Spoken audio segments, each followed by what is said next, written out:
Former Minister of Finance Winston Jordan, in a telephone interview with party member Sherrod Duncan on the Coalition News Network program on social media, said that listening to the government's budget presentation was painful and that it bore striking similarities to that of the Coalition's budget presentation in 2018. But ultimately, the same thing was being said.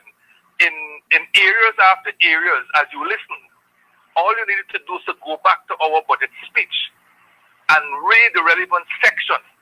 And it's as if somebody sat down, went through, changed a couple words here and there, or changed the title, but the substance was the same.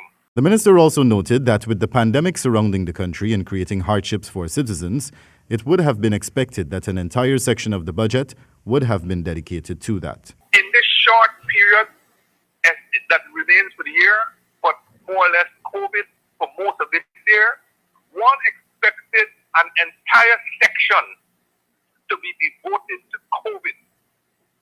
COVID, it starts, what has been done so far, what additional will be done for the year in terms of relief, direct relief to those who have been, who were directly affected, like those who lost their job, those whose income has declined, vulnerable to society like children, the disabled, the poor, and so on.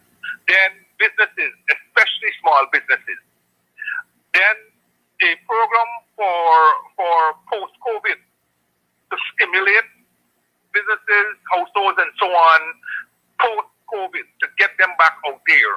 During the budget presentation on Wednesday, Minister Ejil revealed that Ghana's public debt currently stands at $1.79 billion US, and when compared to the GDP ratio at the end of 2019, it stood at 32.6%, representing a 3.2% reduction when compared to 2018, while noting that the ratio is expected to decline over a medium to long-term period given the robust economic growth projected for the country. In 2019, 6.8% of government revenues went towards external public debt service, and 0.6 percentage points decrease compared to 7.4% in 2018. This decline was primarily attributable to an 11% increase in government revenues. With regard to monetary developments of the country, it was noted that the monetary supply increased, as well as net domestic credit, while the liquid assets of commercial banks had also increased. Over the same period, net domestic credit grew by 17.4% to $297.8 billion, driven by an increase in credit to the private sector, as well as the public sector remaining in a net credit position. Mr. Speaker, total liquid assets of commercial banks increased by 25.2% to $150.6 billion over the review period as a result of higher net balances due from resident and non-resident banks. Meanwhile, on the subject of income at the household level, Minister Ejil stated that his government is committed to supporting the income of not just public servants, but all Guyanese, and that they are highly cognizant of the fact that income levels remain below par.